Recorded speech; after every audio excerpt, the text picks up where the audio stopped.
Capítulo 54. Estel dio unos toquecitos discretos en la puerta del vestidor. Abrió Julia.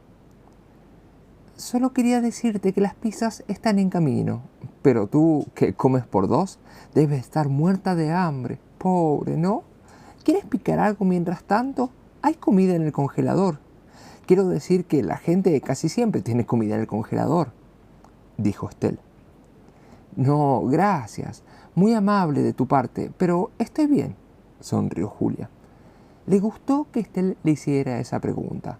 Debería hacerlo más gente, preguntar si los demás tienen hambre y no cómo se encuentran. Bueno, pues entonces no molesto, dijo Estel y empezó a cerrar la puerta. ¿Quieres entrar?, preguntó Julia, francamente como quien pregunta con la esperanza de que la respuesta sea no. ¡Claro!, gorgojeó Estel, entrando y cerrando la puerta tras de sí. Se abrió paso por delante de la escalera y se sentó en el último asiento que había en el vestidor, un baúl escondido al fondo. Una vez acomodada, apoyó las manos cruzadas en las rodillas, sonrió dulcemente y dijo: Bueno, pues qué a gusto se está aquí después de todo, ¿no? Yo llevo años sin comer pizza. Reconozco, por supuesto, que esto del robo y la toma de rehenes no ha sido muy agradable para ninguno de nosotros, pero confieso sentirme aliviada de que asaltante sea una mujer. ¿Está bien que las mujeres mostremos de lo que somos capaces? Julia se puso el pulgar en el punto diminuto situado entre los ojos, presionó con fuerza y se controló lo suficiente para responder. Bueno, a ver, nos ha amenazado con una pistola, pero aún así, ¡get power! Yo no creo que la pistola sea de verdad, apresuró a señalar Ana Elena. Julia cerró los ojos para que no vieran en ellos su desesperación. Estel sonrió y preguntó llena de curiosidad.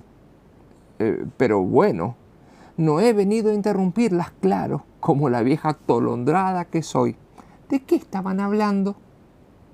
Del matrimonio, sollozó Ana Elena.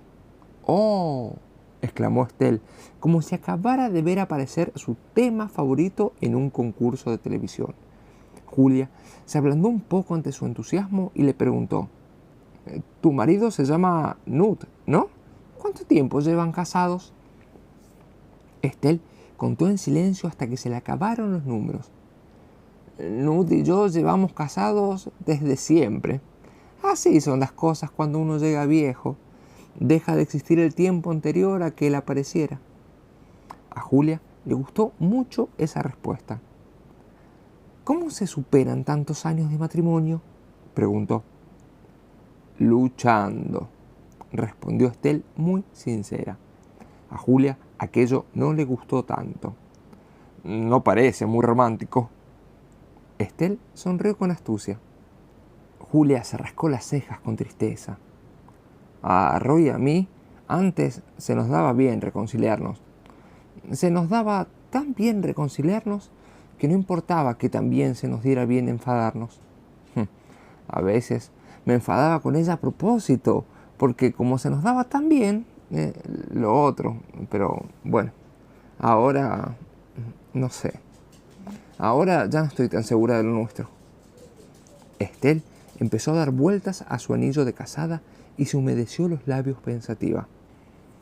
Al poco de enamorarnos, Knut y yo llegamos a un acuerdo sobre cómo discutir, porque Knut siempre decía que tarde o temprano se acaba el enamoramiento, y entonces la gente empieza a discutir, quiera o no. Así que cerramos un rato como el de la Convención de Ginebra, donde se pusieron de acuerdo en unas reglas para la guerra. Knut y yo nos prometimos que por más enfadados que estuviéramos, nunca nos diríamos nada para ir al otro a propósito. No podíamos discutir para ganar, porque entonces, tarde o temprano, uno de los dos ganaría, y ningún matrimonio sobrevive a eso. ¿Y funcionó?, preguntó Julia. No lo sé, reconoció Estel. ¿No? Nunca dejamos de estar como recién enamorados. Resultaba del todo imposible no apreciarla por aquello. Estelle miró a su alrededor unos instantes, como si tratara de recordar algo. Luego se levantó y abrió el baúl. «¿Pero qué haces?», preguntó Julia. «Nada, echo un vistazo», respondió Estelle con tono de disculpa. Annalena se lo tomó muy mal, porque pensaba que existían unas reglas no escritas sobre cuánto podía uno husmear cuando visitaba un apartamento en venta. «Eso no está bien.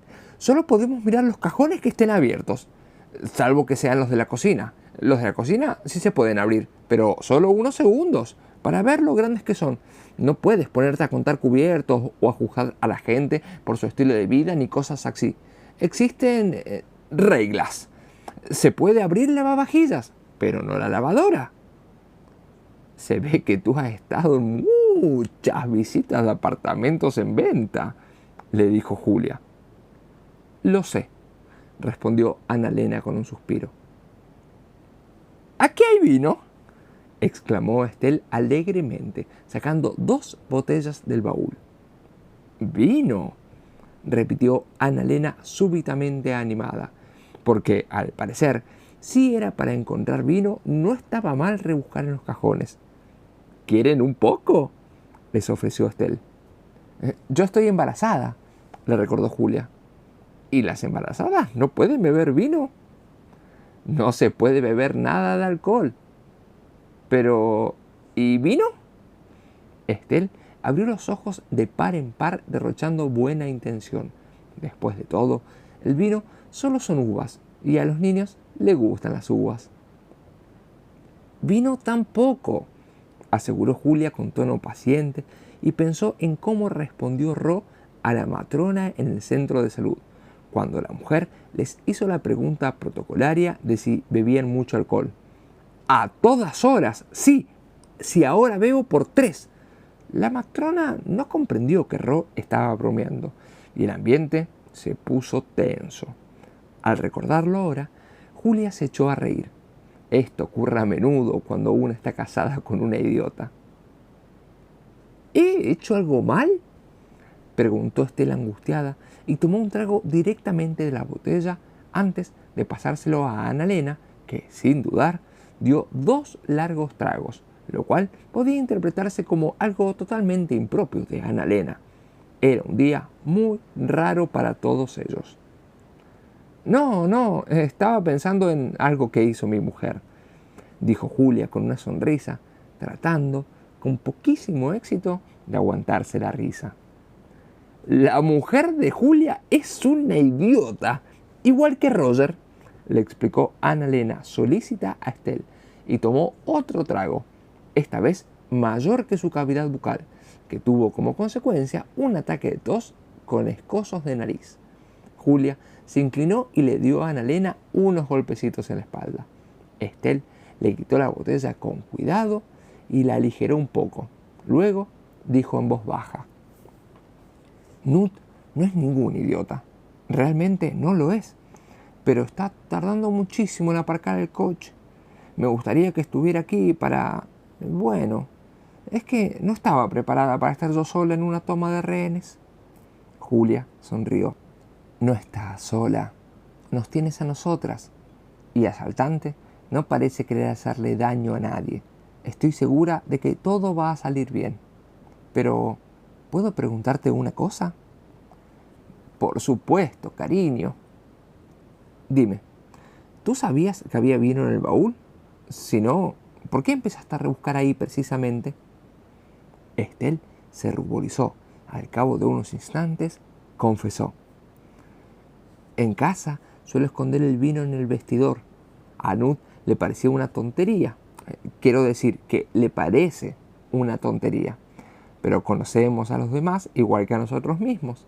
Y pensé que a quien vive aquí puede preocuparle que el puñado de desconocidos que venga a ver el apartamento encuentre las botellas de vino y piense: pues esta persona es alcohólica. Y el mejor sitio para esconder el vino en esos casos es el vestidor». Annalena tomó 2 tragos más, soltó un hipo e intervino.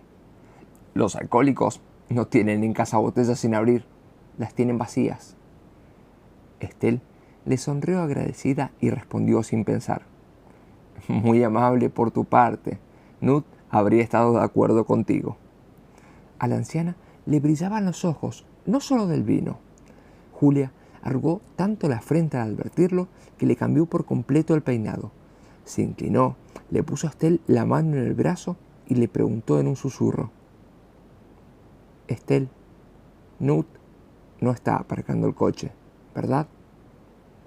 Los finos labios de la mujer desaparecieron en una mueca de tristeza, así que las palabras apenas lograron salir por ellos cuando finalmente reconoció.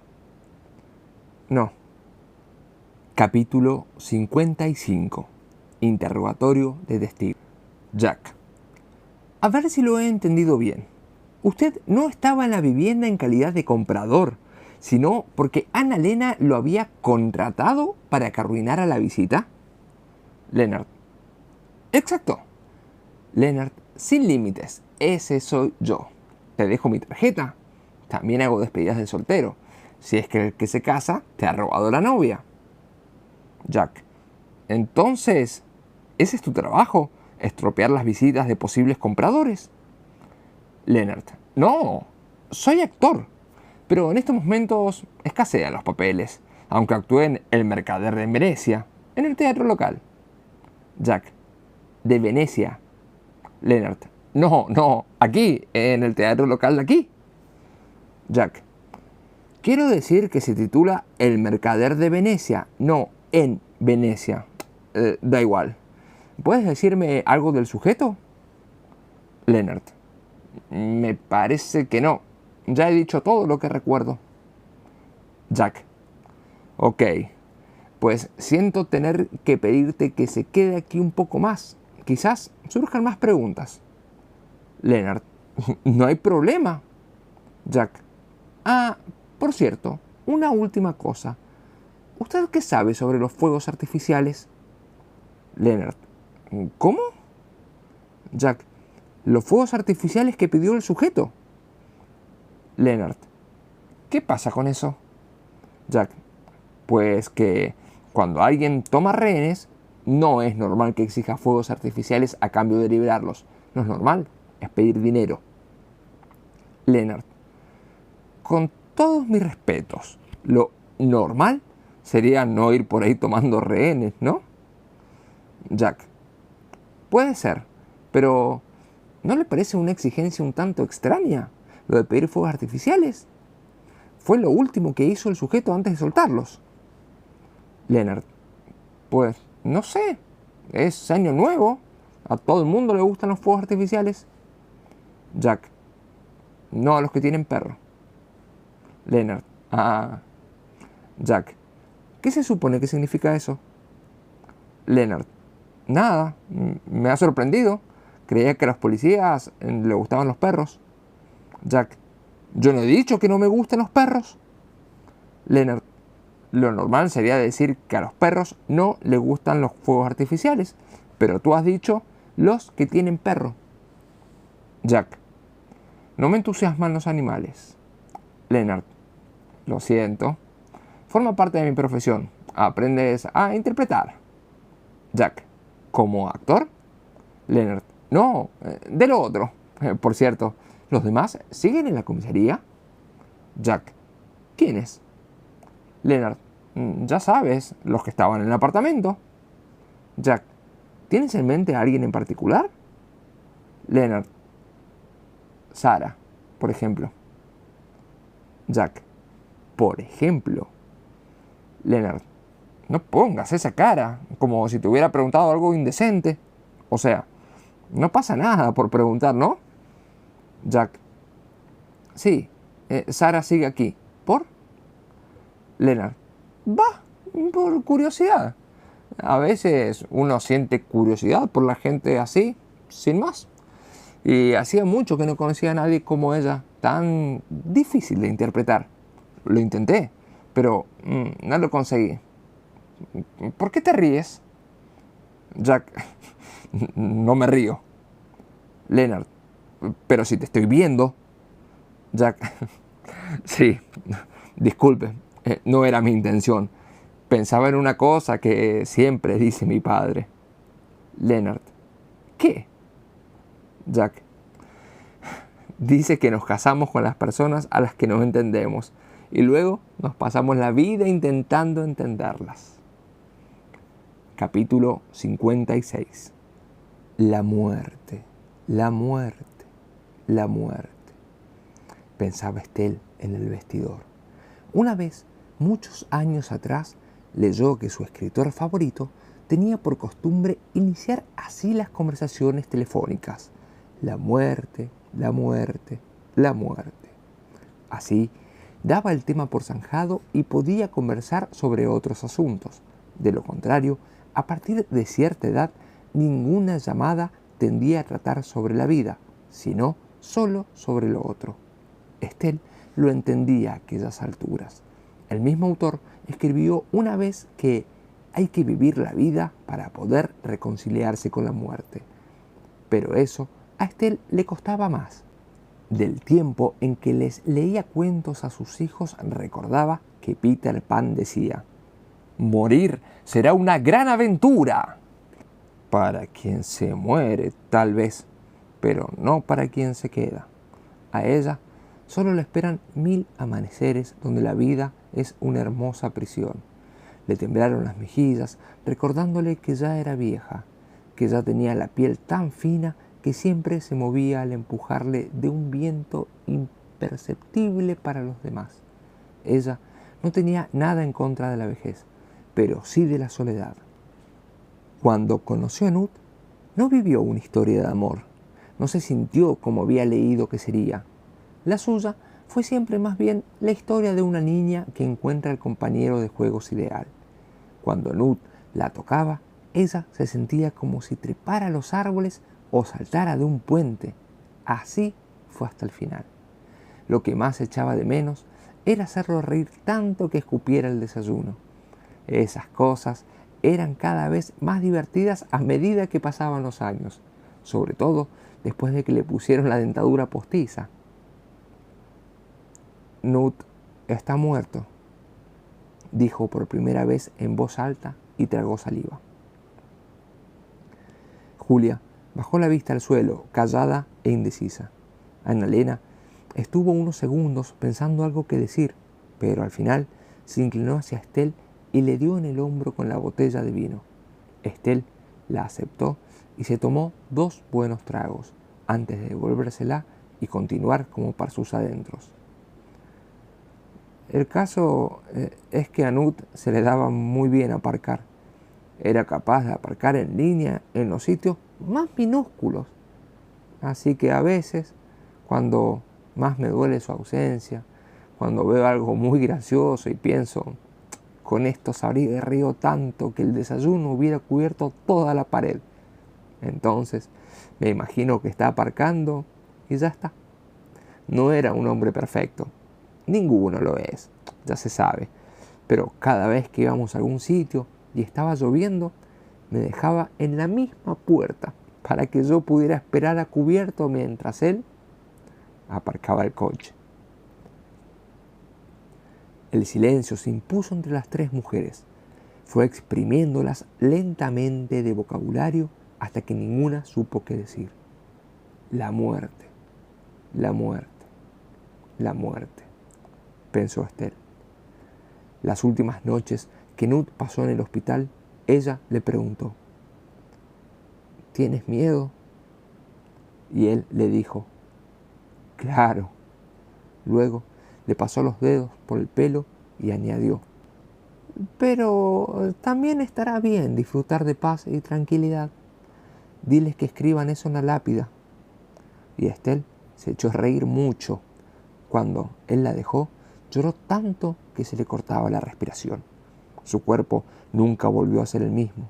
Se dobló y nunca volvió a desdoblarse del todo. Él era mi eco. Todo lo que hago ahora es más silencio, les dijo a las 2 mujeres. Annalena se quedó en silencio un buen rato antes de abrir la boca. porque a pesar de que empezaba a estar ebria, era consciente de que no parecer avariciosa en estos momentos sería señal de tacto y buena educación. Fueron unos segundos inútiles los que invirtió en ello, pues una vez verbalizado el pensamiento, ni la buena voluntad ni una manada de caballos salvajes habrían podido ocultar cuáles eran sus esperanzas. Entonces, si no era verdad que tu marido estaba aparcando el coche, ¿puedo preguntarte si es verdad que has venido a ver el apartamento para tu hija? ¿O era...? No. Mi hija vive en una casa adosada con su marido y sus hijos, respondió Estelle algo avergonzada. Justo a las afueras de Estocolmo, además, pero eso no lo dijo en voz alta, porque pensaba que aquella conversación no tenía por qué complicarse más aún. O sea que has venido solo a mirar, ¿no? Preguntó Ana-Lena. A ver, Ana-Lena, que ella no supone ninguna competencia para ti, para Roger, en la compra del apartamento. No seas tan insensible, la atajó Julia. Ana-Lena miró el fondo de la botella y susurró. Solo preguntaba. Estelle les dio las gracias con una palmadita en el brazo. Primero la una, luego la otra, y susurró. No discutan por mí, queridas. Soy demasiado vieja para merecer tal cosa. Julia asintió enojada y mantuvo la mano en la barriga. Ana-Lena hizo más o menos lo mismo con la botella de vino. ¿Cuántos años tienen tus nietos?, le preguntó. Son adolescentes, dijo Estelle.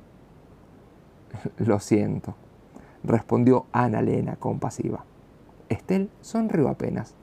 Quienes han vivido con adolescentes saben que ellos solo existen para sí mismos y sus padres están ocupados al máximo con todos los horrores de la vida. Allí no había sitio para Estelle. Lo único que hacía era estorbar. Todos querían que respondiera al teléfono cuando lo llamaban el día de su cumpleaños, pero los demás días del año daban por hecho que el tiempo se detenía para ella. Era un adorno agradable que sacaban en Navidad y en la fiesta del solsticio de verano. La voz de Estelle buscaba vacilante cómo contar bien el relato, pues no estaba acostumbrada a que se le presentara la oportunidad. No he venido a comprar el apartamento. Es solo que no tengo nada que hacer. A veces vengo a estas visitas solo por curiosidad, para escuchar a la gente, para enterarme de con qué sueñan. La gente tiene los sueños más grandes cuando busca dónde vivir. Knut murió lentamente, ¿saben? Estuvo muchos años ingresado en una clínica. Yo no podía empezar a vivir como si él no estuviera vivo, pero en realidad no vivía. No, de verdad. Así que yo estuve viviendo en pausa, por así decir. Todos los días tomaba el autobús para ir a la clínica y me quedaba con él. Leía libros. Al principio en voz alta, al final en silencio. Así son las cosas. Pero entonces tenía algo que hacer. Todo ser humano necesita tener algo que hacer. Ana-Lena pensó que sí, que así era, que todos necesitamos un proyecto. La vida pasa tan rápido, por lo menos la vida laboral, pensó en voz alta, y se la vio algo turbada al comprobar que Julia la había oído. ¿En qué trabajabas?, le preguntó la joven. Ana-Lena llenó los pulmones de aire, dudosa y orgullosa a un tiempo. Era analista en una empresa industrial. O bueno, en realidad era analista senior, pero intentaba no serlo. ¿Analista senior?, repitió Julia, que se avergonzó enseguida de su tono. Ana-Lena advirtió la sorpresa en su mirada, pero ya estaba acostumbrada y no se molestó. En condiciones normales habría cambiado de tema sin más, pero ahora tal vez pudo el vino, porque, pensando en voz alta, dijo abiertamente. Sí, analista senior, aunque yo no aspiraba a serlo, a ser jefa. Fue el director general de la empresa quien dijo que, precisamente por eso, quería que fuera yo. Dijo que no hay que dirigir diciéndole a todo el mundo lo que tiene que hacer. Hay que dirigir dejando que hagan lo que saben hacer. Así que yo traté de ser más maestra que jefa. Sé que no es eso lo que la gente piensa de mí, pero no soy mala maestra. Cuando me jubilé, 2 de mis empleados me contaron que no se habían dado cuenta de que yo fui su jefa durante años hasta que escucharon mi discurso de despedida. Algunos se lo habrían tomado como una ofensa, pero para mí fue bonito. Si puedes hacer algo por otra persona de modo que crea que fue capaz de hacerlo sola, es que has llevado a cabo un buen trabajo. Julia sonrió. Eres una caja de sorpresas, Annalena. Annalena se lo tomó como el elogio más bonito de toda su vida, pero la tristeza y la vergüenza volvieron a empañarle los ojos enseguida. Los cerró rauda y los abrió otra vez lentamente. Todo el mundo cree que yo... Bueno, cuando la gente nos conoce, todos creen que yo he estado a la sombra de Roger, pero no ha sido así. Roger debería haber tenido la oportunidad de ser jefe, pero mi trabajo me iba tan bien. Cada vez me iba mejor. Así que él rechazó los ascensos que le ofrecían para poder llevar y recoger a los niños y todo eso, mientras yo viajaba y hacía carrera. Y siempre pensaba que al año siguiente le tocaría el turno a él. Pero eso nunca sucedió.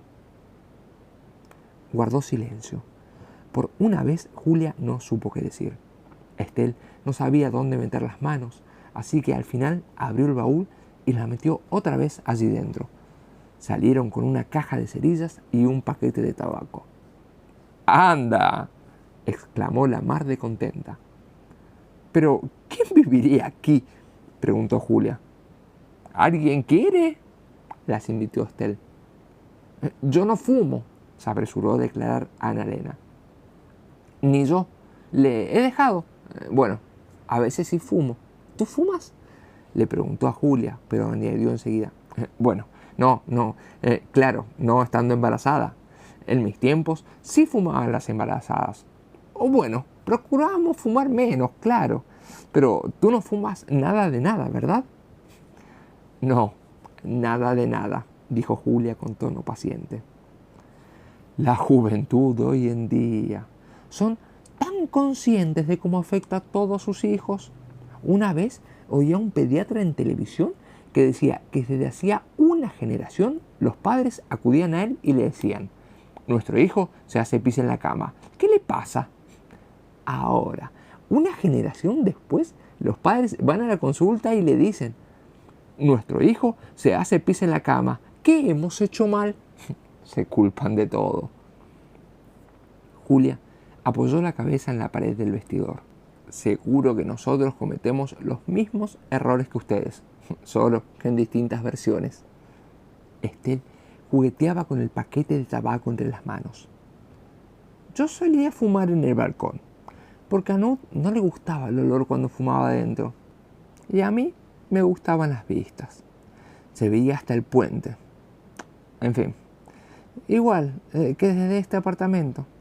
A mí me gustaba muchísimo, pero bueno, quizás recuerdan que un hombre se mató saltando de allí hace 10 años, ¿verdad?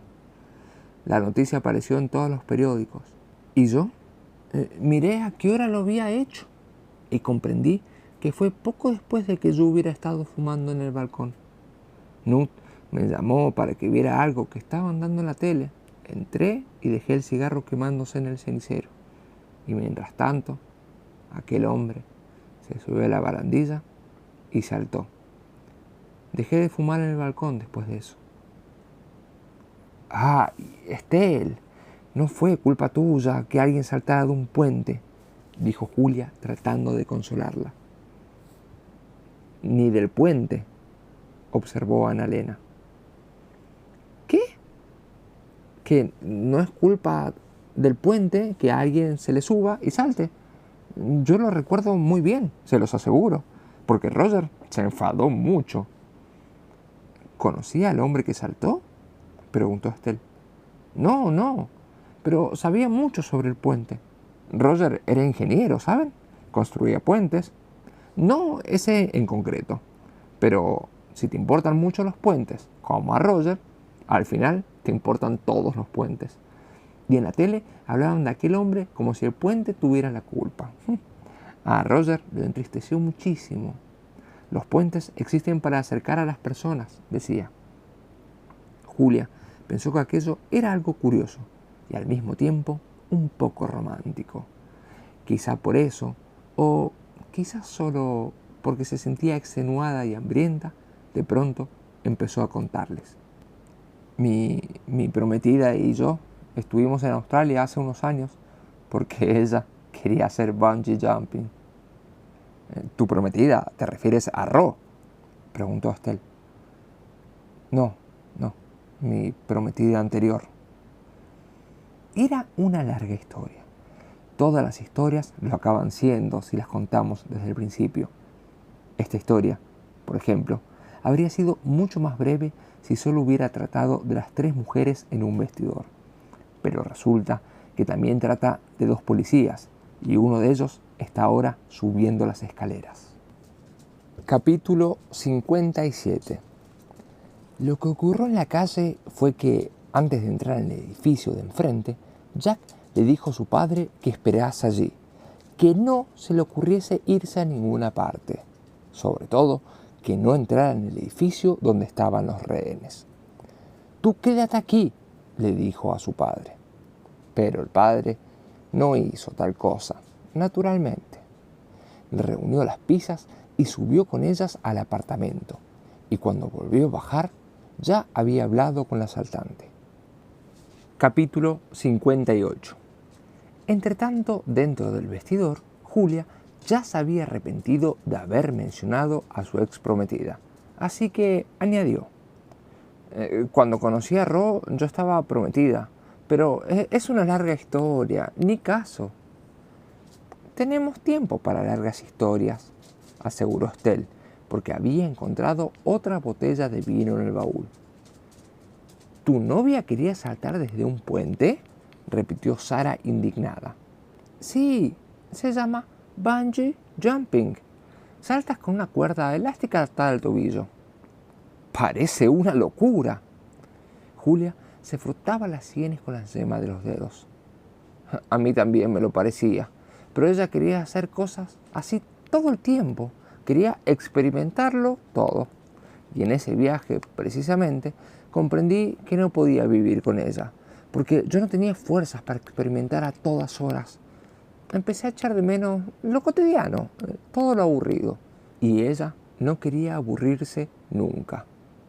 Así que yo volví de Australia una semana antes que ella, con el pretexto de que tenía que trabajar. Y entonces fue cuando besé a Ro por primera vez. Julia soltó una risita al decirlo. En parte por vergüenza, pero quizás también porque era la primera vez en muchísimo tiempo que recordaba cómo se enamoraron. Es fácil olvidarlo cuando uno se encuentra en el medio de las cosas de la vida que vienen después. Cuando vas a tener un hijo con alguien, resulta de pronto imposible recordar que hubo un tiempo en que quisiste a otra persona. ¿Y cómo se conocieron, Roy y tú?, preguntó Estelle con unas gotas de vino en las comisuras de los labios. La primera vez que nos vimos fue cuando entró en mi tienda. Yo soy florista. Ella quería comprar unos tulipanes. Fue varios meses antes del viaje a Australia. Entonces no pensé mucho en ella. Era guapa. Claro, eso lo puede ver cualquiera. Estelle asintió con vehemencia. Sí, fue lo primero que pensé yo. De verdad que es guapísima y muy exótica. Julia soltó un suspiro. Exótica, solo porque lleva un color de pelo distinto al tuyo o al mío. Estelle parecía apenada. ¿Acaso ya no se puede decir esas cosas? Julia no sabía exactamente por dónde empezar a explicarle que su mujer no era un pedazo de fruta, así que lanzó otro suspiro y continuó. En fin, el caso es que era guapa, muy guapa. Incluso más guapa que ahora. No, porque, bueno, no vayan a decírselo, por favor, que sigue siendo guapísima. Pero, bueno, el caso es que yo quería, ya saben, con ella. Pero estaba comprometida. Pero ella siguió viniendo a comprar tulipanes, en ocasiones varias veces por semana, y me hacía reír, así, a carcajadas, abiertamente, y una no conoce gente así todos los días. Se me ocurrió contárselo a mi madre, y ella me dijo: con la gente que solo es guapa, no se puede vivir mucho tiempo, Jules, pero con la que es graciosa, esa dura una eternidad. Muy lista tu madre, dijo Estelle. Sí. ¿Está jubilada? Sí. ¿En qué trabajaba? Limpiaba oficinas. ¿Y tu padre qué hacía? Pegaba a las mujeres. Estelle se quedó paralizada. Annalena, muy seria. Julia las miró a las dos y pensó en su madre, en que lo más bonito de todo fue que ella siempre miró a la vida a los ojos y que con independencia de lo que la vida le echara encima, ella siempre se negó a dejar de ser una romántica. Pocos tienen el corazón que hace falta para eso. Mi pobre niña, susurró Estelle. ¡Qué cabrón!, murmuró Annalena. Julia sacudió los hombros, como hacen los niños que se vuelven adultos demasiado rápido para sacudirse los sentimientos. Mi madre y yo lo abandonamos, y él no vino a buscarnos. Yo ni siquiera lo odié, porque mi madre no me lo permitió, después de todo lo que había hecho. Ni siquiera me dejó que lo odiara. Siempre quise que conociera a otro hombre, alguien que fuera bueno y que le hiciera reír, pero me decía que conmigo tenía suficiente. Pero entonces, el día que le hablé de Ro, ese día mi madre vio algo en mí, algo que me ayudó a ver algo en ella. Puede que suene raro, no sé cómo explicarlo, algo que ella había vivido en una ocasión y que había abandonado la esperanza de conseguir. ¿Entienden lo que quiero decir? Y pensé, ¿es así como se siente uno? ¿Así es eso de los que hablan todos? ¿Ese sentimiento auténtico? Annalena se secó el vino de la barbilla. ¿Y qué pasó entonces? Julia parpadeó, primero rápido, luego despacio. Mi prometida seguía en Australia y un día Ro entró en la tienda. Esa mañana yo había estado hablando por teléfono con mi madre y ella se echó a reír cuando le dije que no sabía lo que sentía Ro, si es que sentía algo. Mi madre me respondió: mira, Jules, a nadie le gustan los tulipanes hasta ese punto. Yo intenté rebatir sus argumentos, pero mi madre me dijo que prácticamente ya estaba siendo infiel, porque pensaba en Ro todo el tiempo. Dijo que Ro era mi floristería y me eché a llorar. Y allí estaba yo, en la floristería, cuando de pronto entró Ro.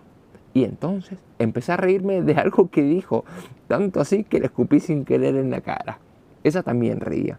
Y entonces se armó de valor, porque yo era incapaz, y me preguntó si quería ir a tomar algo con ella. Dije que sí, pero cuando llegamos al bar estaba tan nerviosa que me emborraché muchísimo. Salí a fumar, discutí con un guarda, me prohibió volver a entrar. Así que señalé a Ro por el cristal de la ventana y le dije que era mi novia. El guarda entró y la avisó y entonces ella salió y se convirtió en mi novia. Llamé a mi prometida y rompí el compromiso. Seguro que se la ha pasado genial todo el tiempo desde entonces. Y yo, caray, a mí me encanta aburrirme con Ro. ¿Les parece raro? Me encanta discutir con ella de sofás y de mascotas. Ella lo es todo en mi vida, todos los días. Es mi mundo entero. A mí me gusta eso de todos los días, confesó Annalena. Tu madre tenía razón. Los que te hacen reír duran toda la vida, repitió Estelle, y pensó en un escritor británico que dijo que no hay nada en el mundo tan irresistiblemente contagioso como el buen humor. Luego pensó en una escritora estadounidense que escribió que la soledad es como el hambre. No notamos lo hambriento que estamos hasta que no empezamos a comer. Julia recordó el día en que le contó a su madre que estaba embarazada y cómo ella miró primero la barriga de Julia, luego la barriga de Ro y luego preguntó: ¿y cómo decidieron quién de las dos iba a quedarse preñada? Julia se enfadó, naturalmente, y respondió irónica: «Lo echamos a piedra, papel o tijera, mamá».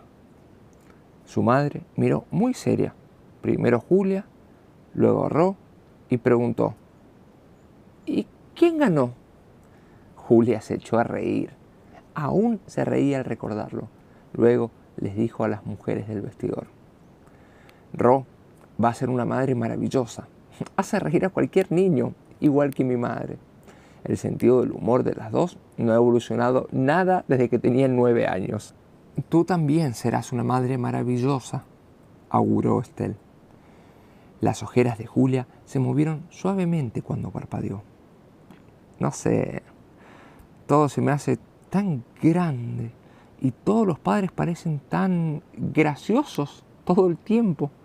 Bromean y hacen chistes y todos dicen que hay que jugar con los hijos. Y a mí no me gusta jugar, ni siquiera me gustaba cuando era niña. Así que temo que el niño se sienta defraudado. Todos decían que las cosas cambiarían cuando me quedara embarazada, pero ni siquiera me gustan todos los niños. Creía que eso cambiaría, pero ahora quedamos con los amigos que tienen hijos y sigo pensando que son irritantes y que tienen un pésimo sentido del humor». Fue Annalena quien tomó entonces la palabra, breve y concisa. «No tienen que gustarte todos los niños, solo uno. Y los niños no necesitan tener los mejores padres del mundo, solo necesitan a los suyos. Si he de ser del todo sincera contigo, lo que necesitan casi siempre es un chofer, nada más». «Gracias», susurró Julia con total sinceridad. «Pero es que tengo miedo de que mi hijo no sea feliz, de querer toda mi ansiedad y mi inseguridad». Estelle le acarició el pelo, despacio, quizá tanto por sí misma como por Julia. «Tu hijo va a estar muy bien, ya verás». Y bien incluye un sinnúmero de particularidades. «Qué alentador», dijo Julia sonriendo. Estelle siguió acariciándole el pelo. «¿Piensas hacer todo lo que puedas, Julia? ¿Piensas proteger a esa criatura con tu vida? ¿Piensas cantarle y leerle cuentos y prometerle que mañana se sentirá mucho mejor? Sí. ¿Lo educarás para que no se convierta en uno de esos idiotas que no se quitan la mochila cuando usan un transporte público? Haré lo que pueda», prometió Julia. Estelle pensó en otro escritor, uno que hace casi un siglo escribió que tus hijos no son tuyos, son hijos e hijas del deseo de la misma vida. «Pues entonces te irá bien. No hace falta que te encante ser madre todo el tiempo». Annalena intervino. «A mí no me gustaba la caca, te lo aseguro. Al principio no estaba tan mal, pero cuando el niño tiene 1 año, son como labradores. Un labrador adulto, claro, no un cachorro, sino como... ya no», atajó Julia para que lo dejara. «A cierta edad la consistencia cambia, se vuelve como pegamento. Se te mete debajo de las uñas y te rascas la cara camino del trabajo y... Gracias, suficiente por hoy», aseguró Julia. Pero Annalena no acertó a parar. «Lo peor es cuando empiezan a llevar amigos a casa. Y de pronto tenés un perfecto desconocido de 5 años sentado en tu inodoro que te llama a gritos para que lo limpies. Y la caca de tus hijos no está tan mal, pero la de los demás... Entiendo, gracias», insistió Julia. Annalena apretó los labios. Estelle soltó una risita. «Serás buena madre. Y eres una buena esposa», añadió, pese a que Julia ni siquiera había expresado en voz alta ese temor. Tenía las palmas de las manos apoyadas en la barriga y clavó la mirada en las uñas. «¿Tú crees? A veces siento que no paro de quejarme de Ro, a pesar de que la quiero». Estelle sonrió. «Ella lo sabe, créeme. ¿Sigue haciéndote reír?». «Sí, mucho». «Pues entonces lo sabe». «No te lo imaginas. ¡Wow! Me hace reír a todas horas. La primera vez que Ro y yo íbamos a... Bueno, ya saben. Julia sonrió, pero se puso seria al ver que no encontraba una expresión que, con seguridad, no horrorizara a ninguna de las dos mujeres. ¿A qué?, preguntó Ana Elena sin entender nada. Estel le dio un codazo en el costado, le guiñó el ojo. Ya sabes, la primera vez que iban a ir a Estocolmo. ¡Ah!, exclamó Ana Elena sonrojándose de pies a cabeza. Pero Julia no parecía estar escuchándolas del todo. Tenía la mirada perdida. Había un chiste en algún lugar recóndito de su memoria. Uno que Ro había contado en el taxi aquella primera vez y que Julia había pensado contarles ahora. Pero de pronto se quedó recordando. Es muy tonto. Se me había olvidado por completo. Yo había puesto la lavadora y tenía las sábanas blancas tendidas a secar en la puerta del dormitorio. Y cuando Ro abrió la puerta y le dieron en la cara, se sobresaltó. Trató de fingir que no importaba, pero yo noté que se apartaba, así que le pregunté qué pasaba. Y al principio no quería decírmelo, porque no quería ponerse tan seria tan pronto en la relación. Temía que rompiera con ella antes de haber empezado siquiera. Pero al final insistí, porque se me da muy bien insistir. Y al final nos pasamos toda la noche hablando. Y Ro me contó la historia de cuando su familia se mudó a Suecia. Cruzaron las montañas en pleno invierno y los niños tenían que llevar cada uno una sábana blanca, porque si oían el ruido de los helicópteros, tenían que cubrirse con las sábanas y tumbarse en la nieve para que no los vieran. Y los padres corrían cada uno en una dirección para que, si los hombres de los helicópteros empezaban a disparar, lo hicieran contra objetivos en movimiento, no contra... yo ni siquiera sabía cómo iba. Se quebró, igual que la capa de hielo de un charco. Primero, solo unas arrugas como hilillos alrededor de los ojos. Luego, el resto, todo a la vez. El cuello de la camiseta se le oscureció de sudor. Pensaba en todo lo que le contó Ro aquella noche, en las crueldades impensables que algunas personas son capaces de hacer a otras, la terrible locura enferma de la guerra. Luego pensó en cómo Ro, después de todo aquello, consiguió crecer y convertirse en alguien capaz de hacer reír a los demás. Porque mientras cruzaban las montañas, sus padres les habían enseñado que el sentido del humor es la última línea de defensa del alma. Mientras seamos capaces de reír, estamos vivos. Así que los juegos de palabras y las bromas sobre pedos eran su rebelión contra la desesperanza. Todo eso se lo contó Ro aquella primera noche. Y después de eso, Julia compartió con ella toda la cotidianidad del mundo. Algo así puede ayudarte a aprender a convivir con pájaros. Una aventura iniciada en una floristería, asintió Estel en voz baja. Me gusta. Guardó silencio unos minutos, luego soltó de pronto. Yo también tuve una aventura una vez. Knut nunca lo supo. ¡Pero por Dios!, resopló Ana Elena con la sensación de que la cosa empezaba a degenerar. Pues sí, y no hace tanto de eso, dijo Estel con una sonrisita. ¿Y quién era?, preguntó Julia. Un vecino del edificio. Leía mucho, igual que yo. Knut no leía jamás. Decía que los escritores eran como los músicos, que nunca llegaban al meollo de las cosas. Pero aquel hombre, nuestro vecino, siempre llevaba un libro bajo el brazo cuando coincidíamos en el ascensor. Y yo también. Un día me dio el suyo y me dijo, ya lo he terminado, te lo recomiendo. Y empezamos a intercambiarnos lecturas. Leía unos libros fantásticos. Era como... Me temo que no tengo palabras para describirlo, pero era como para ir de viaje con alguien, a cualquier sitio, al espacio. Y así fue durante mucho tiempo. Empecé a doblar las esquinas de los libros, allí donde había una frase que me gustaba particularmente. Y él empezó a anotar breves comentarios en los márgenes. Tan solo alguna que otra palabra. Hermoso, tan cierto. Ahí radicaba la fuerza de la literatura. ¿Me entienden? Que puede ser como pequeños mensajes de amor entre quienes solo pueden declarar sus sentimientos señalando los de los demás. Un verano abrí un libro y cayó un puñado de arena, y ahí supe que le había gustado tanto que no había podido dejarlo. De vez en cuando recibía un libro con el papel con pequeñas burbujas, entonces sabía que lo había llorado mientras leía.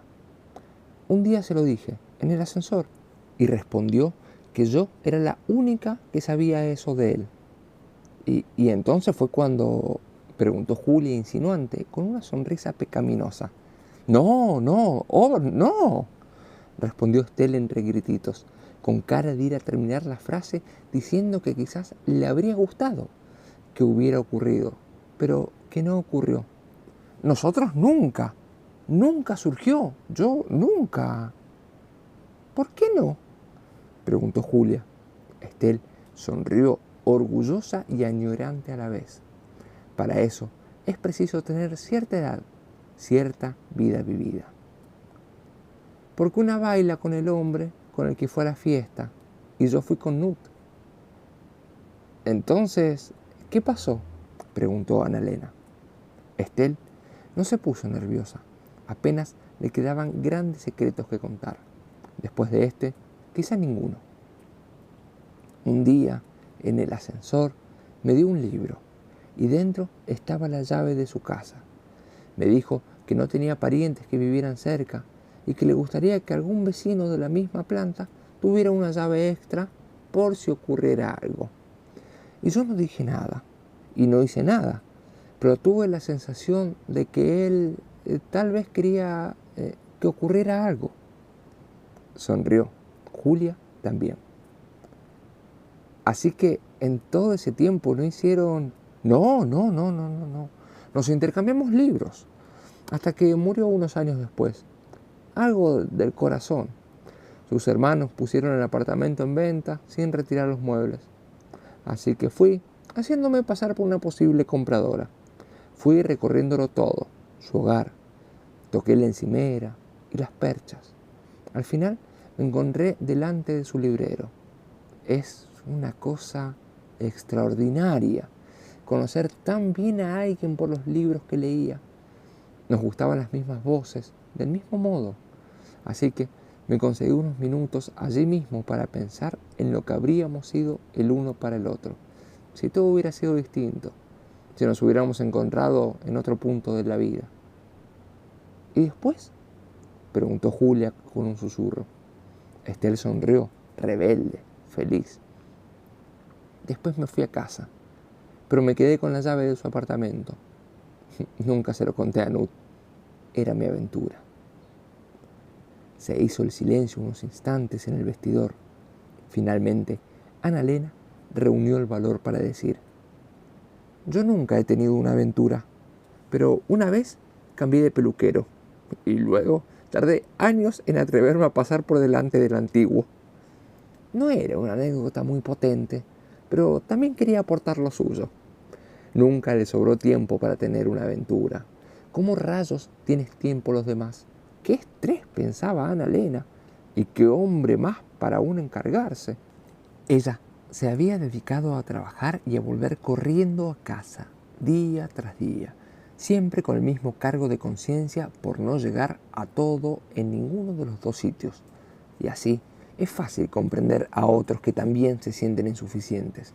Y seguramente por eso fue Annalena la primera de todas las personas que había en el apartamento que en ese preciso instante dijo en voz alta: creo que deberíamos ayudar a asaltante. Julia levantó la vista. Sus miradas se cruzaron empañadas de un sentimiento de respeto totalmente nuevo. Sí, yo también. Ahora mismo lo estaba pensando. Ni siquiera creo que tuviera planeado nada de esto, aseguró Julia. Aunque no tengo ni idea de cómo ayudarla, confesó Annalena. No, los policías habrán rodado todo el edificio, así que me temo que no tiene a dónde huir, confesó Julia con un suspiro. Estel seguía bebiendo vino. Giraba en las manos el paquete de tabaco. porque por supuesto que no se puede fumar en presencia de una embarazada, en absoluto. Por lo menos no antes de estar tan borracho que, sin cargo de conciencia, puedas decir que estabas demasiado ebrio para advertir que había una embarazada cerca. ¿Podría disfrazarse quizá?, dijo de pronto, extendiendo esa A final innecesariamente. Julia meneó la cabeza sin comprender. ¿Cómo? ¿Quién dice que podría disfrazarse? ¿Asaltante?, dijo Estel antes de tomar otro trago. ¿De qué? Estel se encogió de hombros. ¿De agente inmobiliaria? ¿De agente inmobiliaria? Estel insistió. ¿Tú has visto algún agente inmobiliario en el apartamento desde que llegó asaltante? No, ahora que lo dices. Estel volvió a beber. Asintió de nuevo. Y sin embargo, yo estoy bastante segura de que todos los policías que hay ahí abajo dan por hecho de que en la visita de compradores de un apartamento en venta hay un agente inmobiliario. Así que si... Julia la miraba atónita, se echó a reír. Si asaltante finge que se ha rendido y nos ha soltado, luego puede hacerse pasar por agente inmobiliaria y salir sin más con nosotros. Estel, eres un genio. Gracias, dijo Estel, guiñando un ojo para mirar bien en el interior de la botella y calcular cuánto le quedaba antes de poder fumar. Julia se levantó con esfuerzo, pero rauda del peldaño de la escalera para llamar a Ro y explicarle enseguida el nuevo plan. Pero precisamente cuando iba a abrir el vestidor, llamaron a la puerta. No muy fuerte, pero lo suficiente como para que las tres mujeres se sobresaltaran, como si se hubieran arrojado cachorros o petardos en el vestidor. Julia entreabrió la puerta. Al otro lado estaba el conejo mirándola avergonzado, en la medida en que era posible apreciar tal cosa. Perdón, no quiero molestar, pero me han ordenado que me ponga un par de pantalones. ¿Tus pantalones están aquí?, preguntó Julia. El conejo se rascó el cuello. No, los tenía en el baño antes de que empezara la visita, pero al lavarme las manos le salpicó agua, y al ver la vela aromática en el borde del lavamanos pensé que podía secarlos con la llama. Entonces, sin querer prendí fuego al pantalón. Entonces tuve que echar agua por toda la prenda para apagar el fuego, y entonces se quedó chorreando. Y luego empezó la visita y los oí afuera, desde el cuarto de baño, y luego oí gritar al asaltante, y ya no había tiempo de... Bueno, resumiendo, el pantalón aún está mojado, así que pensaba... La cabeza de conejo se balanceó un poco en dirección a los trajes que había en las perchas, con la esperanza de poder tomar prestado alguno de ellos.